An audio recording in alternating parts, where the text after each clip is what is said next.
When Anne McCutchan published her biography of Marjorie Canaan Rawlings nearly 2 years ago, she felt certain that her involvement with Marjorie's history was over.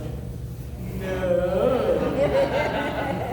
In this presentation, Anne will tell us about a new Marjorie-related discovery and a project, not one of her own, but that of a Michigan couple who contacted Anne, and over the past year or so, in emails and phone conversations, told her all about it. Stay tuned. So my talk is entitled "A Renaissance at a Traphagen Farm," and Flo will be looking at the slides here. Yeah, there's slides. It's my first PowerPoint, so that's why I need so much assistance. So one of the greatest pleasures of having written Marjorie's biography has been the number of appreciative emails I've received from readers around the country. Some of these thoughtful folks had read the Yearling in their youth and enjoyed knowing more about its author. Others had read several of Marjorie's books and even made the pilgrimage to Cross Creek. Another few claimed to have a friend or relative who knew someone, who had known someone who knew Marjorie. But only one writer, a couple actually, Terry and Mark Reidenauer, contacted me on Valentine's Day 2022 with this simple message. We just purchased the old Traphagen farm in northern Oakland County. We are restoring it now and thought you might want to see a picture of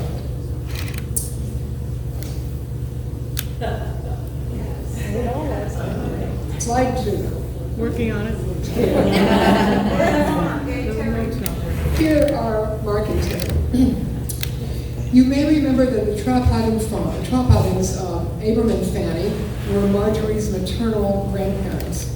They had a farm in the township of Holly, Michigan, in northern Oakland County, about 50 miles northwest of Detroit.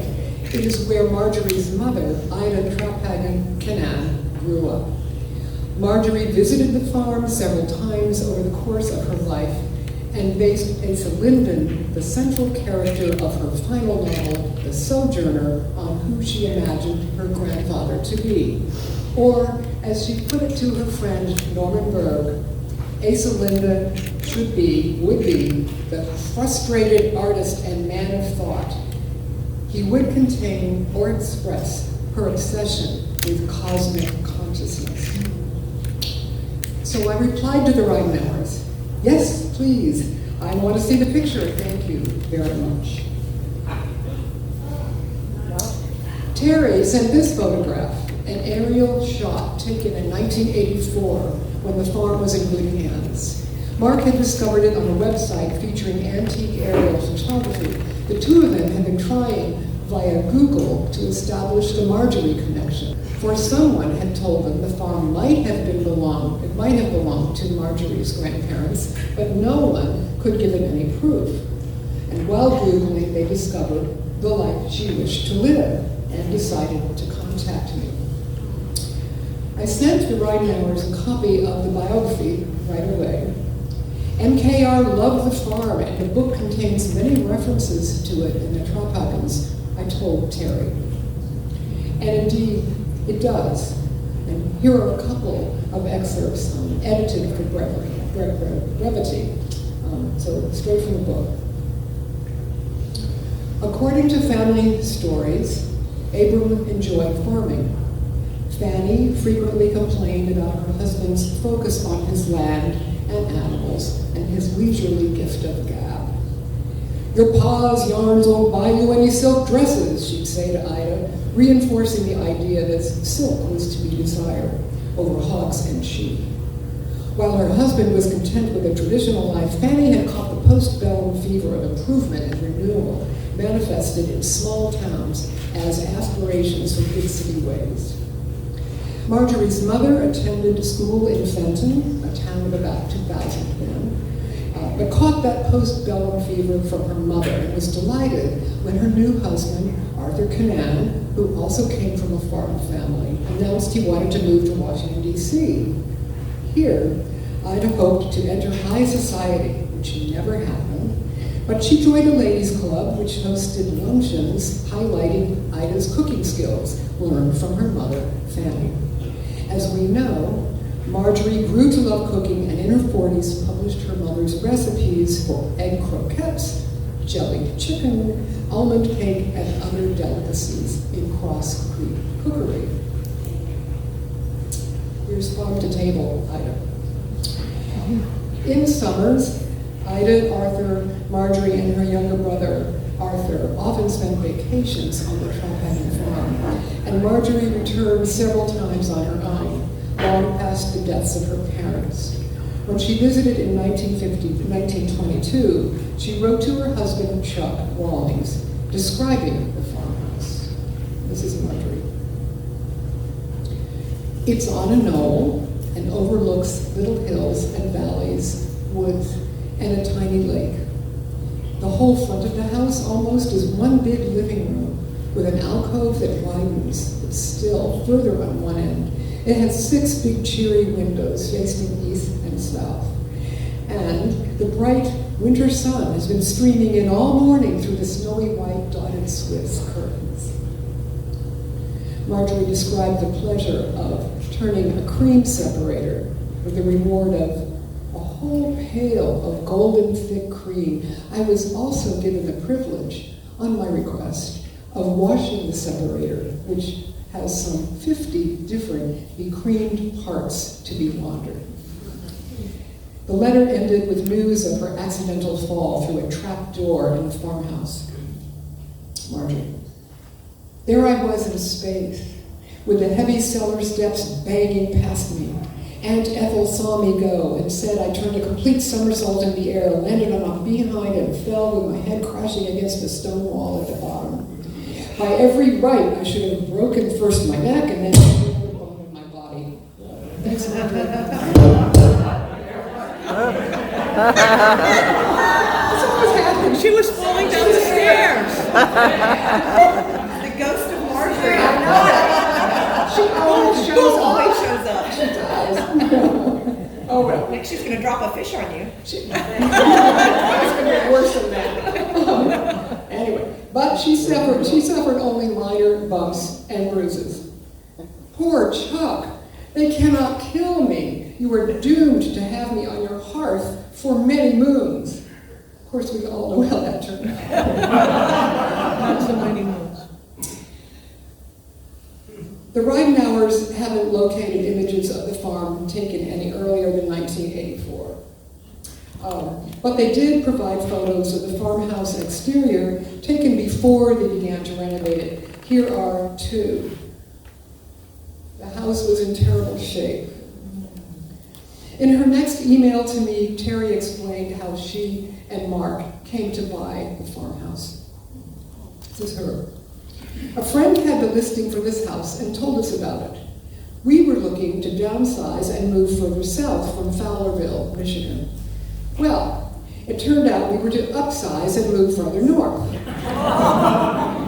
The farmhouse was in such bad shape, our friend could not let us in until it was cleaned up some. The owner had been told she should sell now because in a year it would collapse. We walked around the house and yard. It was strange. I had this feeling come over me, like this was home and familiar. It must have reminded me of being down south in Charleston, South Carolina, where I was born and raised. I loved the plantations and the old homes. I loved Gone with the Wind and wanted a driveway lined with oaks that made a canopy. Ever since I was little, I wanted Tara. Well, this was no driveway lined with oaks. But there was something about it, and Mark thought it was a shame to see such a house go to waste. Others had looked at it and wanted to bulldoze it. In fact, you could barely see the house. Trees, shrubs, and vines had reclaimed it. We said, no way should it be bulldozed. We bought the farmhouse in July 2021 and put our Fowlerville house up for sale in December. It sold in one day, and we had 30 days to get out in the dead of winter. At the time, Mark was a retired toolmaker, disabled veteran. He was 60. Terry, a homemaker who had turned her master gardener's expertise into a nursery business she and Mark ran, was 59. They're 62 and 60 now. They had been married 40 years. With the help of a neighbor, age 65, they started moving out of the house they had been in for 30 years. Our kids thought we were nuts and were mad at us, Terry said. But we were going to need the money to fix up the farmhouse, so our adventure began. The Ridenhours couldn't move into the farmhouse until summer 2022. It was that dilapidated and foul. Its former owners, a couple, had not kept it up, and after the husband died, the widow stayed on with a caretaker, eventually moved to a nursing home, and at her death, willed the farmhouse to the caretaker, who used it as a bizarre storage unit, as Terry put it. It turned out that both the widow and the caretaker had been hoarders. The best is yet to come. The house measures 3,500 square feet, but Terry and Mark could barely move around in it at first. Old furniture, bric-a-brac, boxes of junk, just plain trash clogged the rooms and the interior guts of the structure. One day, they observed a hole from which 16 chipmunks escaped in a matter of hours, all carrying black walnuts. There were walnut shells everywhere the couple set foot.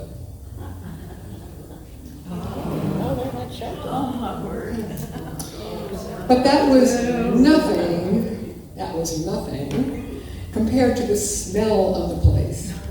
When they first opened the front door, the Ridenhours were overcome by the stench of generations of dead cats.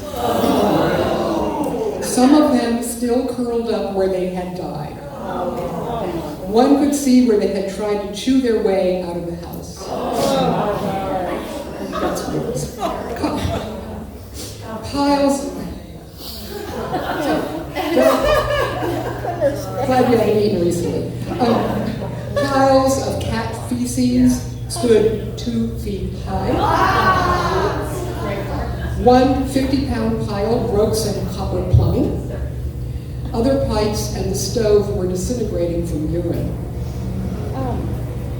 The damage and smell were beyond belief, Terry wrote to me.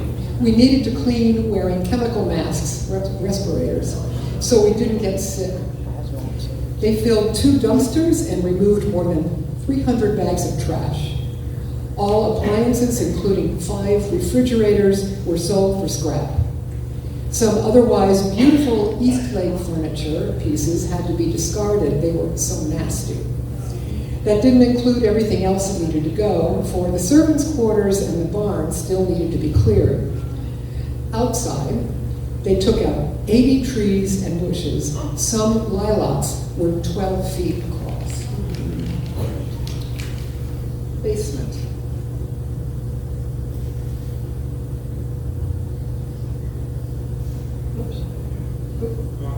Where's the basement? There it is. There we go. Thank you. Whoa. So, because it would be months before they could stand living in even part of the house, the Ridenhours camped in their motorhome. Eventually, they put in a new basement floor and made themselves temporary living quarters down there with a little kitchen. Here you at least see the floor. As they worked, they discovered some treasures, such as the property's original paperwork dating back to the 85-acre land grant to one Hannibal Vickery in 1837. That's just one page of it. It's a sheaf of paper. The property eventually came to Abram, who built the house in 1877. By then, Terry and Mark speculate from documents, the farm had 600 acres. The property's now 13 acres. They found no information on the architect. They found a sketch of property lines, undated. That's it. More research ahead. They also discovered there had been a Traphagen cemetery nearby. They don't know where everyone is now. Some graves are in Holly, some in Fenton. There are stones honoring groups of people whose stones haven't turned up. There are a few unmarked stones about as well, and most intriguing of all, in the house basement, down those steps where Marjorie took her fall, the Ridenhours found, in place of the bottom step, in place of the bottom step, a headstone, that of Mary Traphagen, Abram's stepmother, who was also his aunt. And you know how it sometimes went when the wife died, the husband married the wife's sister. That was that story. The Ridenhours speculate that Abram didn't like Mary too much. And one wonders, did Marjorie encounter that stone at the time? The Ridenhours describe the Traphagen home as that of a moneyed family. There are built-in cabinets, pass-throughs from kitchen to dining, pocket doors that still slide, cedar siding, 10 to 12 layers of high-quality wallpaper. The double front porches indicate one side of the house was for pleasure, the other for business. 33 original wave glass windows are still present. There are many, many rooms and no hallways, so rooms give out into other rooms. We actually had a local historian come in and help them decide what the rooms were originally used for. Each room was originally used for. That's not conclusive yet, but that's one thing they're doing. Is in sum, for the past year and a half, the Ridenhours have been working hard and successfully to restore the Traphagen farm's prosperous look. So here's the exterior, yes, of the farmhouse a few months ago. Nice. It is nice. Did a good job. As of last week, Terry and Mark were 3/4 done with the interior of the house. They've redone all the electrical wiring, drywalled over all the old plaster, redone hardwood floors in 3 bedrooms, made 2 baths functional, installed a new heating air conditioning system. So the following photos, there are about 20 of them, show various exteriors and interiors over the past year. And you will see a lot of work's been accomplished, but there's much left to do. So we'll take a look at those, and I have a couple things to say.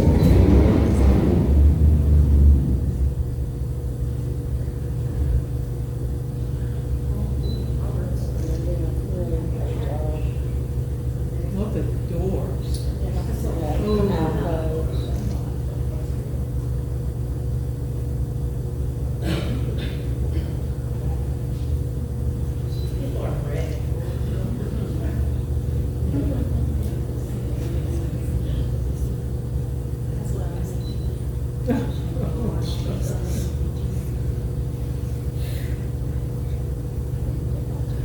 Hole in the ceiling.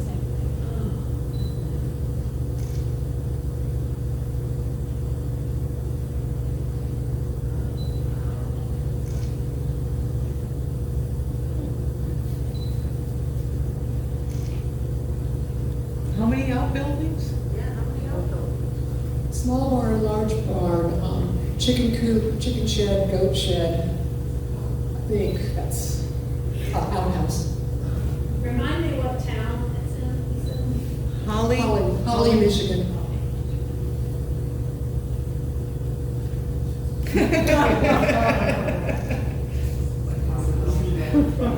It would be enough priority if the bathroom didn't work.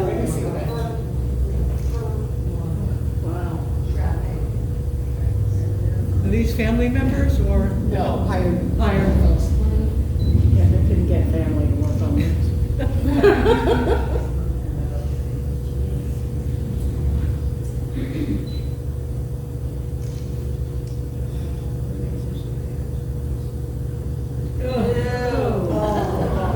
I'm going to quickly move to another one.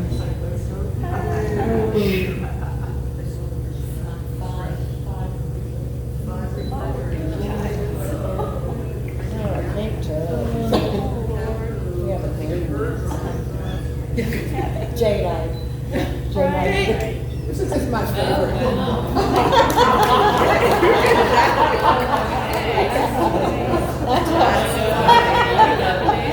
my God. Wouldn't Marjorie love that commode?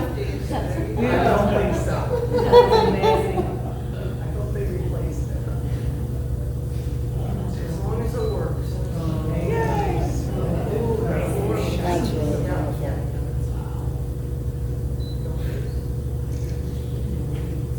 You can't, I don't know if you can see it, there's a T in that door, it's painted white. That's the original door. Oh, wow. Yes. We found it and restored it and painted it. Very nice.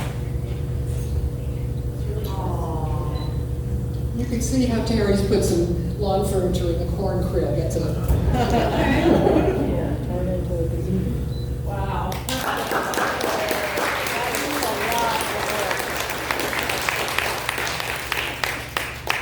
So just a couple of things. I'll take questions if you want, but I think most of it's here. Not pictured. I think actually pictured. Were both barns and a goat and chicken house. They're trying to restore those, at least the big barn. Terry wants the second floor of that barn to be her little writing craft studio, so she's adamant about that. They're to repair these outbuildings, the wooden outbuildings. They're basically having to tear them down, salvage what wood they can, and put them back together. So the structures will probably be smaller when they're redone because they're going to use the original wood and some won't be usable. Okay. Mark feels they can save half of the large barn, getting costs, and the chicken house and coop, the goat house. They've been challenged by a lack of skilled workers in the area. Mark says he had to completely redo a drywall project because it wasn't done right. But they're getting there. And best of all, their children are no longer mad at them. And one of their sons actually bought a house up the road from them, so all is well. In our conversations by phone and email, the Ridenours have expressed their excitement over the possibility of someday displaying a Marjorie Kinnan Rawlings commemorative marker like the one that is on Marjorie's name, Hornsville House, now owned by the Brooks family. So I'm just putting that out there as an idea. Can we have a conference there? You come with Maybe a Roman Detroit. often, I'm sure you'll be welcome. Anyway, I thought Marjorie would be pleased by that, and we'll finish with her right there. Thank you very much.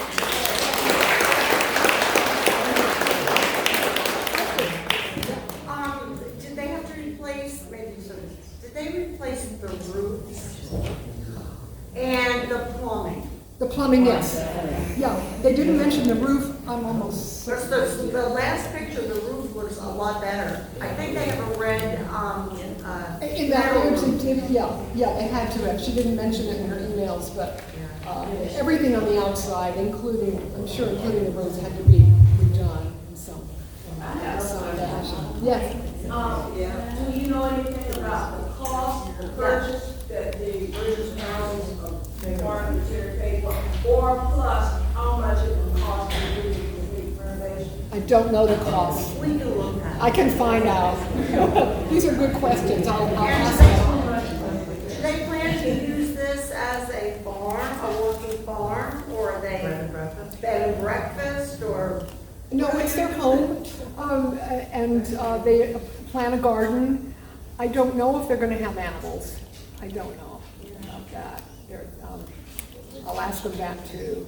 But garden, definitely, because both are gardeners. You saw all the flowers planted, the roses out front. And she mentioned on the phone, and I've forgotten a lot of the details about what kinds of things she planted there and why. So it's a very intentional garden, not merely decorative. There's some historic. She has her tarot now. Yes, she does. Yes. And did they get any kind of assistance from any kind of restoration or preservation groups or anything? They just did it themselves? Yes. Wow. Yeah. Amazing people. Yeah, I guess so. project when you're 60 years We should old. send them one of the Marjorie Can Rawlings roses to grow in their garden. Wouldn't that be Great lovely? Yeah. They did ask me if I came here and could they please have a tote, a Marjorie tote, and I said, well, you can have two. That's a great They have a idea. lot to carry. Yeah. They also, I don't know who would know that if they joined the society yet, but they said they had wanted to come to this conference, but they just had too much on their plate. But they might attend next year, we'll see.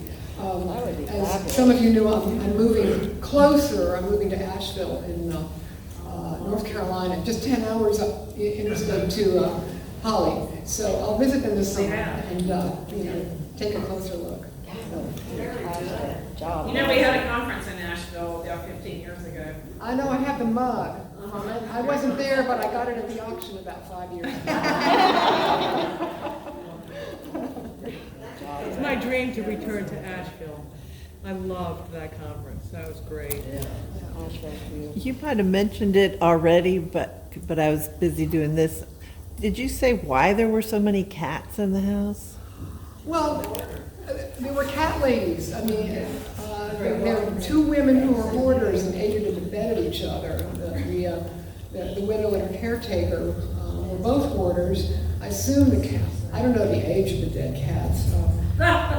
Some were identifiable as cats. There you go. So I don't know which, but probably, I assume both of them had, I don't know. What was the last name again? I have the membership list up, I can see. Right now, RIDEN. They are not yet members. I think we should make them honorary members for a year, at least, and get them both membership. Yeah. All I that agree. work they did, that's Yeah, that's amazing. Yeah, and they're so interesting. There have been times when I've contacted, especially coming right before putting this PowerPoint together, saying, is there anything else you can tell me, anything? And they both get on the phone and we go on for an hour talking, and they are just so personable and interested in the history, and I feel like I've made my new best friends or something.